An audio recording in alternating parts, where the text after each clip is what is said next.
예, 강용훈 선교사입니다. 여러분들을 만나 뵙게 돼서 너무나 반갑습니다. 우리 나라 목사님도 너무 반갑고요.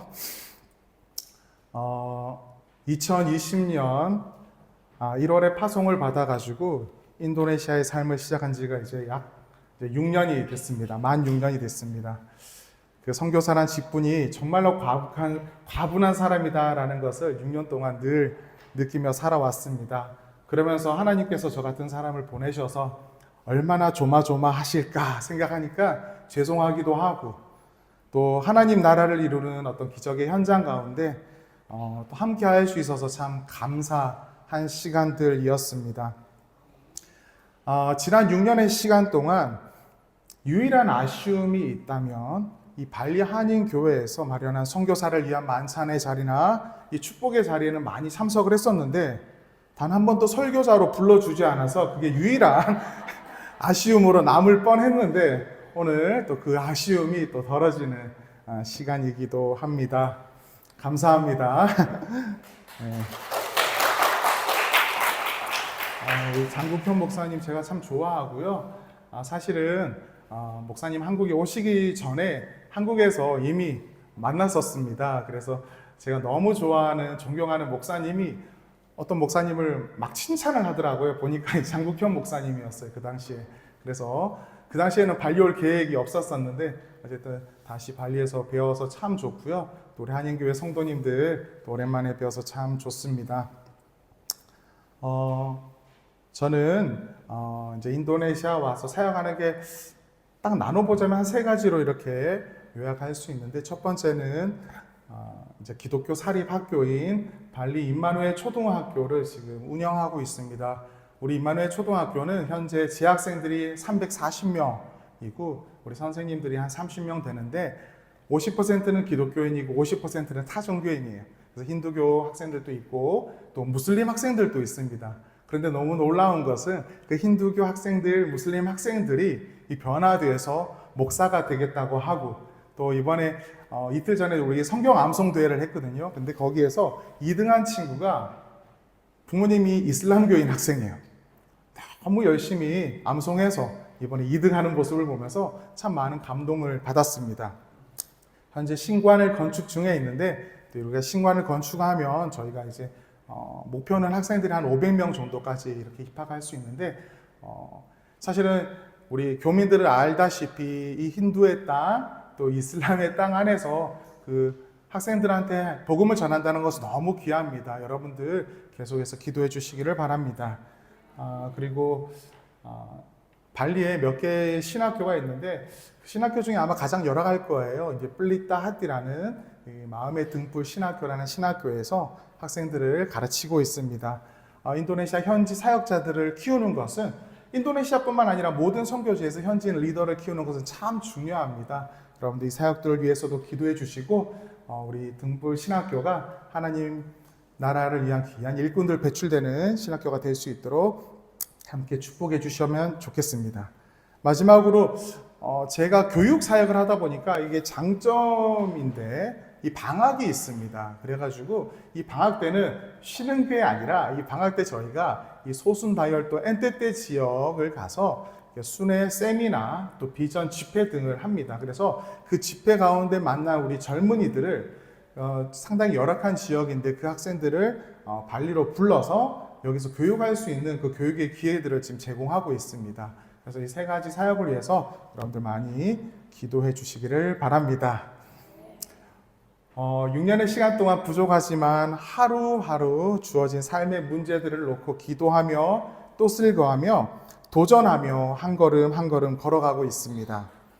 지난 6년의 시간들을 돌아보면 매일매일 제자리 걸음을 하고 있다라는 생각이 들었는데, 신학으로 조금씩 하나님께서 이루시는 역사의 길 한가운데서 하나님께서 내 삶을 이끌어가고 있다는 것을 이렇게 깨닫게 됩니다.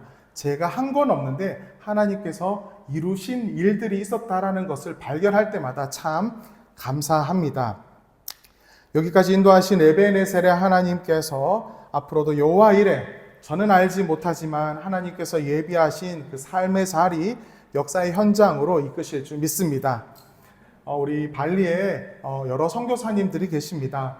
우리 성도님들 보았을 때 완벽하지 않고 뭐가 많아 보일지라도 각자의 삶의 영역에서, 선교의 영역에서 고군분투하는 우리 선교사들 위해서 많이 기도해 주시기를 바라며, 제가 발리 한인교회 올 때마다 위로받는 게 그 선교사들을 위한 그 기도를 한 번도 빼지 않고 했던 것 같아요. 제가 방문할 때마다. 그래서 참 감사하다라는 생각이 듭니다.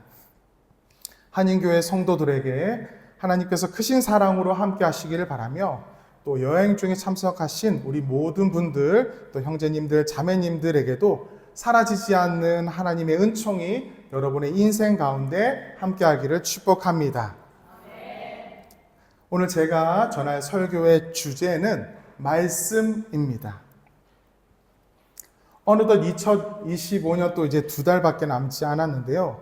그리고 이제 곧 그리스도의 오심을 기억하는 대림절의 절기가 이제 다가오고 있습니다.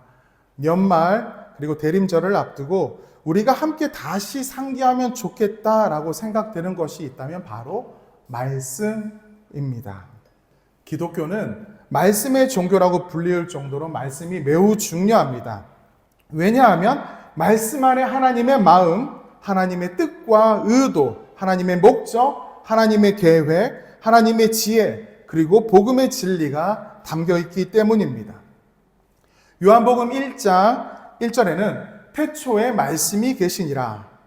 이 말씀이 하나님과 함께 계셨으니 이 말씀은 곧 하나님이시니라 라고 말하고 있습니다. 세상의 창조가 말씀으로 이루어졌고 이 말씀은 곧 하나님이라고 기록하며 성부 하나님을 말씀의 존재로 설명하고 있습니다.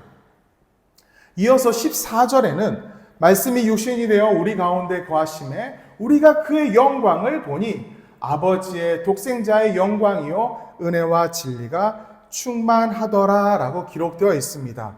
성자 예수님을 말씀인 육신이 된 존재라고 설명하고 있습니다. 우리가 평소에 말씀을 읽고 말씀을 묵상한다 이런 말들을 참 많이 하죠. 말씀을 묵상한다라는 것은 말씀 안에 거하는 삶으로 이어지고 이는 곧 하나님 안에 거함을 의미합니다. 우리가 잘 아는 찬양 중에 이런 찬양이 있습니다. 주님 말씀하시면 어디로 가죠? 내가 나아가리라. 주님 뜻이 아니면 내가 멈춰서리라. 네, 이런 가사의 찬양이 있습니다. 주님 말씀하시면 순종함으로 나아간다라는 것. 이것이 말씀이 우리의 행동과 삶의 방향을 정하는데 매우 큰 영향을 준다라는 것을 뜻합니다.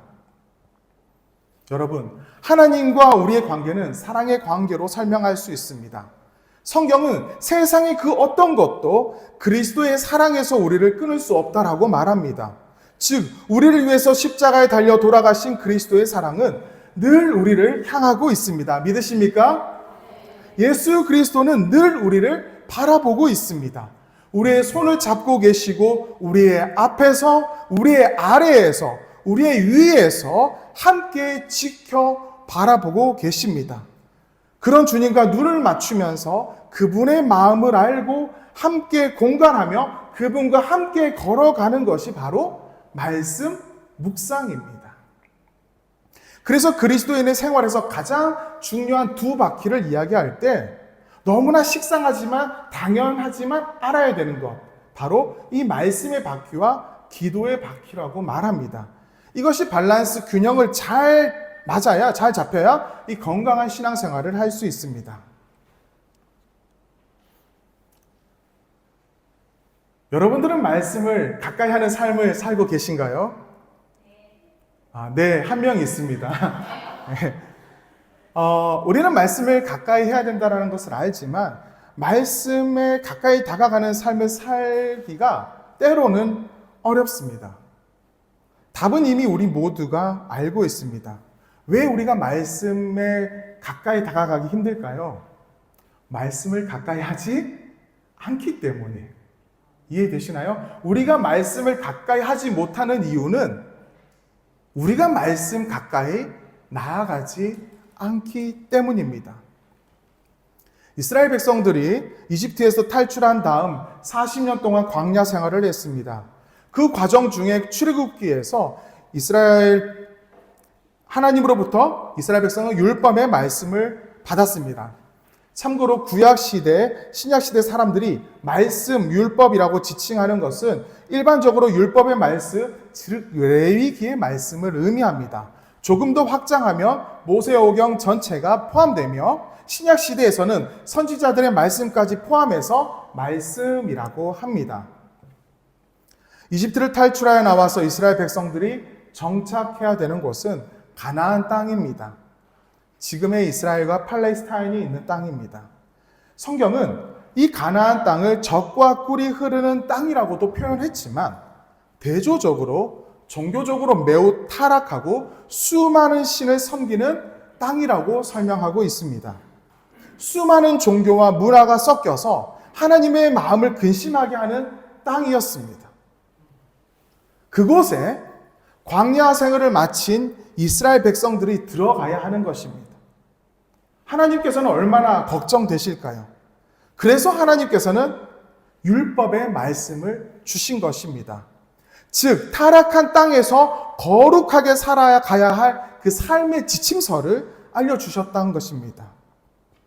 하나님께서는 자녀들을 사랑하고 걱정하는 마음으로 간절하게 이스라엘 백성에게 부탁하셨고 명령하셨습니다. 신명기 6장 4절에서 9절의 말씀입니다.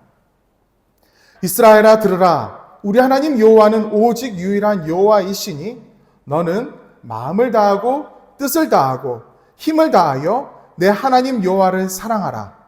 오늘 내가 내게 명하는 이 말씀을 너는 마음에 새기고 내 자녀에게 부지런히 가르치며 집에 앉아 있을 때이든지 길을 갈 때이든지 누워 있을 때이든지 일어날 때이든지 이 말씀을 강론할 것이며 너는 또 그것을 내 손목에 메어 기호를 삼으며 내 미간에 붙여 표로 삼고 또 내 문설주와 바깥문에 기록할지니라. 여러분, 하나님의 간절한 마음이 느껴지세요?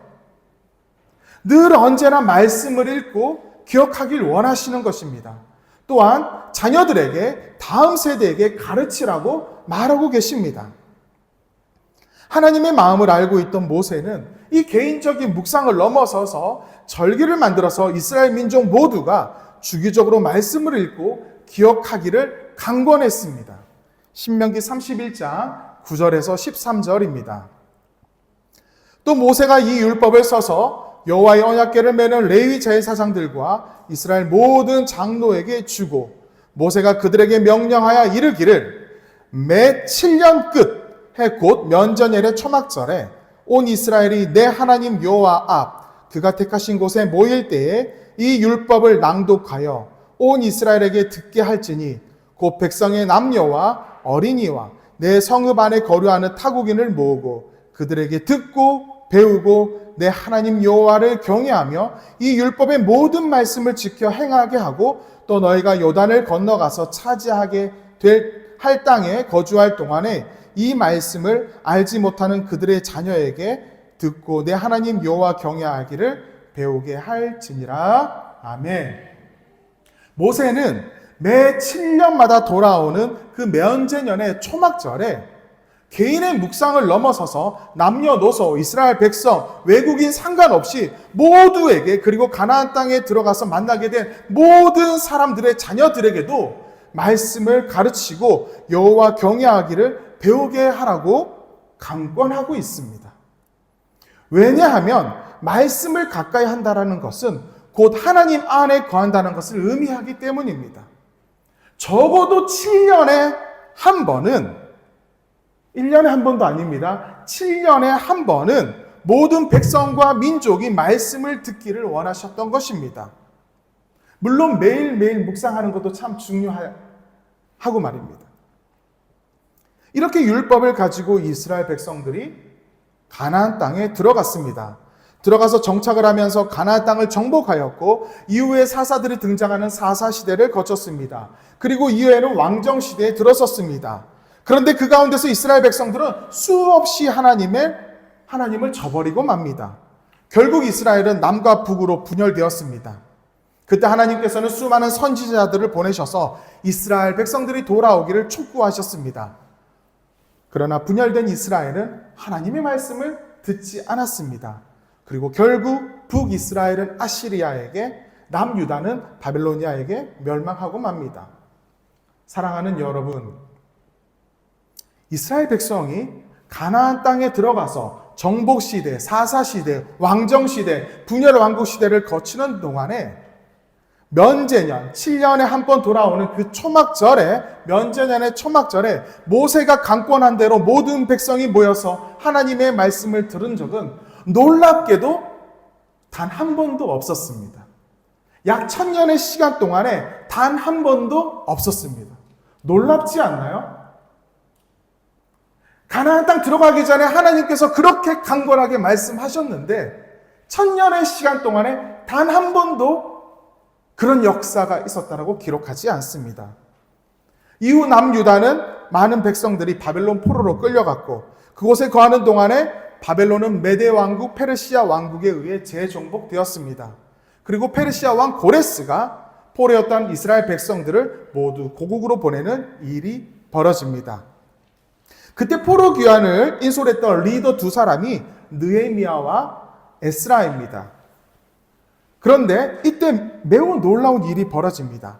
포로에서 귀환한 이스라엘 백성들이 에스라에게 율법의 말씀을 가져오기를 청합니다. 백성들이 청하는 거예요. 그리고 읽어주기를, 그리고 해석해주기를 요청합니다.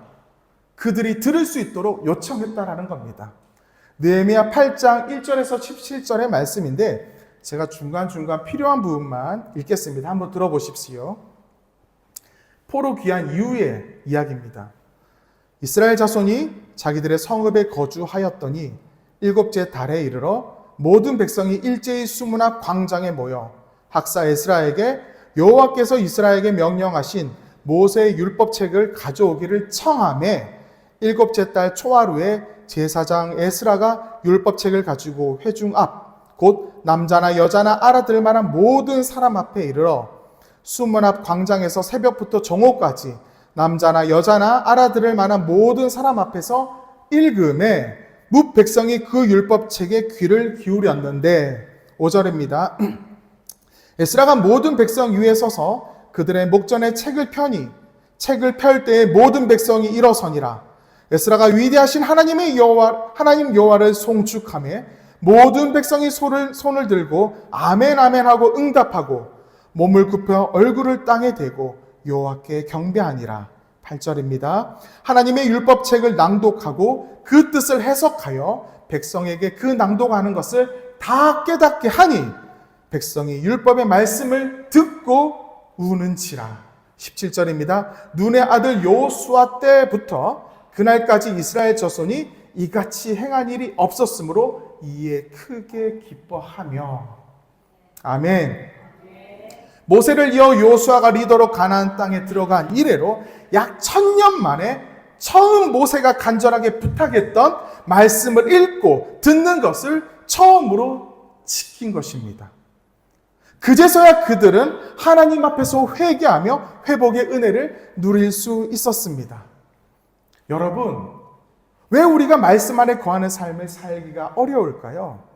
너무나 단순한 답이지만 말씀을 가까이 하지 않아서입니다. 어쩌면 말씀과 거리를 둔 오늘이 1년이 되고 5년이 되고 10년이 되고 그렇게 시간이 흘러가는 것입니다. 하나님께서는 오늘 저와 여러분에게도 말씀을 가까이 하라고 강력하고 간절하게 요청하고 계십니다. 하나님의 간절한 요청에 응답하는 우리 모두가 되기를 소망합니다. 그러면 말씀을 가까이 하는 방법에는 어떤 것들이 있을까요? 첫 번째는 말씀 묵상입니다. 이것은 어떠한 한 챕터를 깊게 그리고 조용히 반복하며 읽으면서 그 안에서 하나님의 뜻을 발견하는 것입니다. 우리가 보통 큐티라고 말하면서 말씀 묵상을 참 많이 하는데요. 그런데 사실 말씀 묵상을 잘 하기 위해서는 전체적인 성경의 내용을 잘 알고 있어야 합니다. 그래서 갑자기 뜬금없이 하나님 오늘 말씀을 주십시오 하고 딱 펴서 이렇게 읽는 것보다 매일 꾸준하게 묵상하는 것이 중요합니다. 두 번째는 성경 통독입니다. 이제 새해가 2달밖에 남지 않았습니다. 이제 워밍업 하셔야 됩니다. 새해가 되면 많은 성도들이 성경 통독을 시작합니다. 어떤 분들은 필사도 합니다. 매우 중요하고 효과적입니다. 왜냐하면 말씀의 흐름을 이해할 수 있기 때문입니다. 말씀 안에는 메시지가 있고 역사가 있습니다. 특별히 역사적 흐름을 이해하면 통독이 매우 효과적으로 이루어질 수 있습니다. 하지만 장벽이 있습니다. 읽기에 어려운 내용들이 있습니다. 창세기, 출애굽기 중간, 이제 홍해 건너는 이야기까지는 잘 읽습니다. 그러다가 출애굽기 중반부부터 이제 레위기 들어갈 때부터 이제 성도들의 통독이 끝나는 경우가 참 많습니다. 그래서 보통 출애굽기만 수십독 하신 분들이 참 많아요.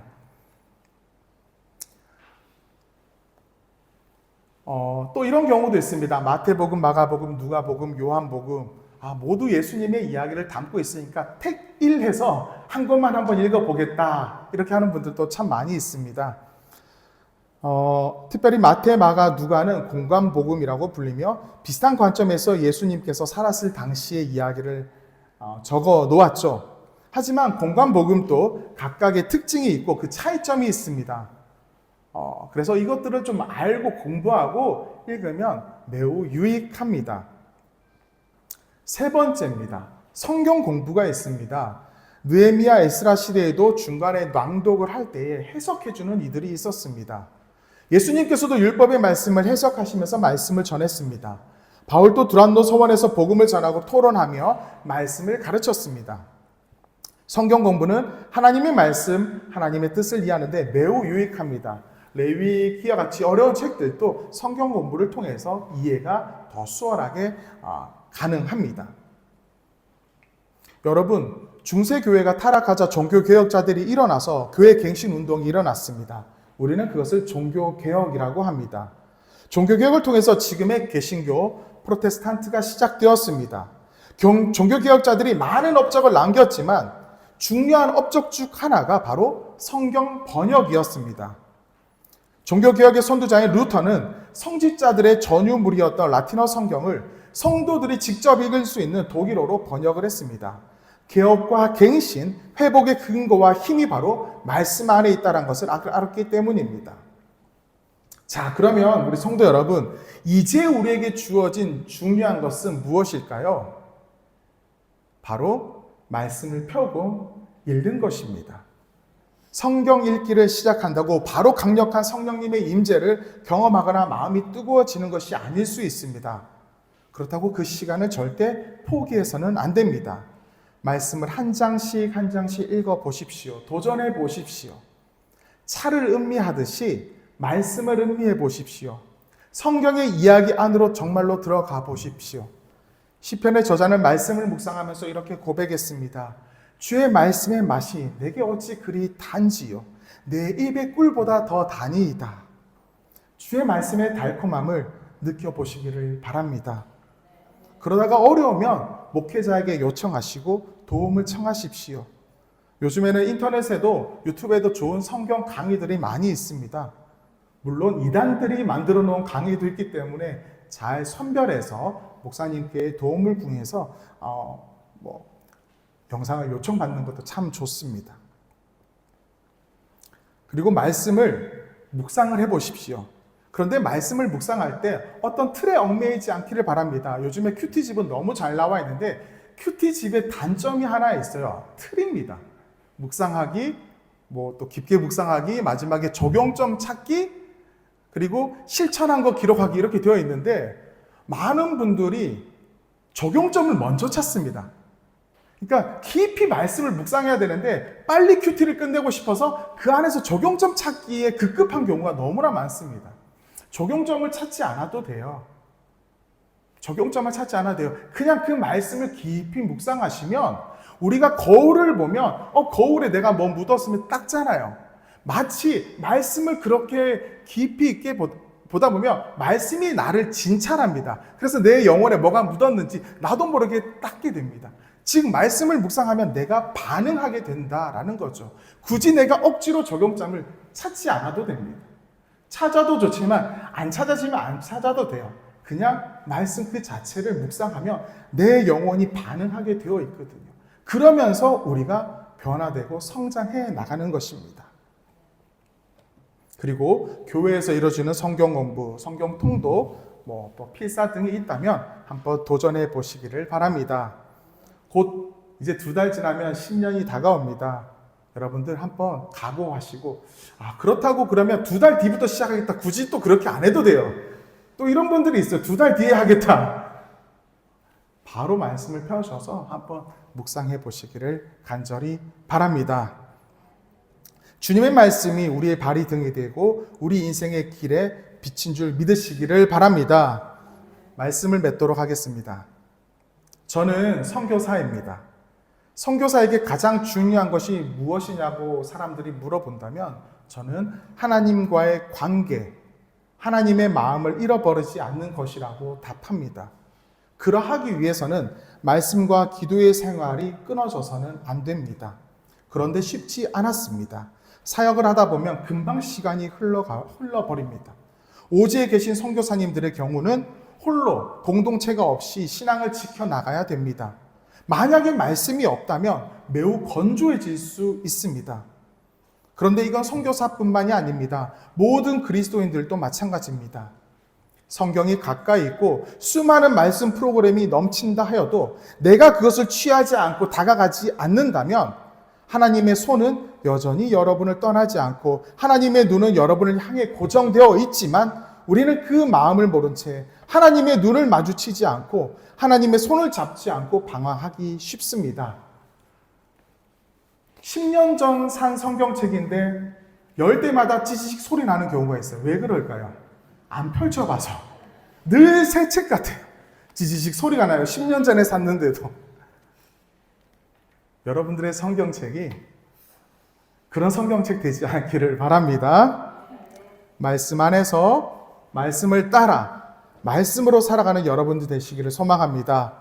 결국에는 말씀으로 인하여 하나님의 마음을 품고 하나님을 사랑함으로 하나님이 사랑하시는 세상을 향해 함께 눈물을 흘리고 세상을 위해서 기도하며 하나님의 선교사에게 동참하는 삶이 되기를 축복합니다. 기도하겠습니다.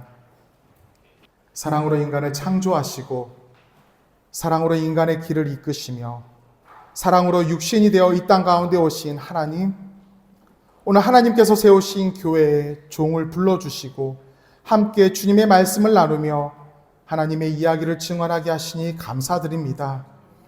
예수 그리스도의 오심을 기억하는 대림절을 앞두고 있습니다. 다시금 말씀으로 돌아가는 발리 한인교회 모든 성도들이 되게 하여 주시옵소서.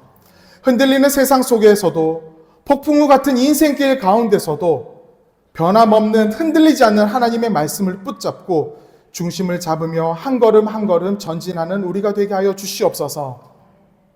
말씀을 통해서 우리를 향한 하나님의 사랑을 깨닫게 하시고 믿으며 다시 계속 은혜와 진리가 충만한 하나님을 찬양하는 믿음의 성도들 되게 하여 주시옵소서. 주님을 외면하고 의심하고 무관심해하는 세상 속에서 발리 한인교회 성도들이 오늘 방문한 모든 믿음의 자녀들이 이들의 존재가 하나님 살아계심의 증거가 되게 하여 주시옵소서. 위로가 필요한 성도들에게 세상이 줄 수 없는 하나님의 만지심이 있길 소망합니다. 치료와 치유가 필요한 성도들에게 이겨낼 수 있는 하나님의 손길이 있기를 소망합니다. 우리들의 굳은 마음을 녹여 부드럽게 하시고 하나님의 일하심을 바라보게 하시고 하나님의 일하심에 함께 동행하게 하여 주시옵소서. 발리 한인교회 성도들의 이미 오신 예수님과 다시 오실 예수님 사이에서의 시간과 공간이 함께 하시는 예수님으로 가득하게 하여 주시고 그리하여 내 발을 비추고 내 길을 비추던 말씀의 등을 품고 이제는 세상을 향한 거룩한 빛으로 이웃과 열방 가운데 등대처럼 사용받는 교회 되게 하여 주시옵소서. 예수님의 이름으로 기도드립니다. 아멘.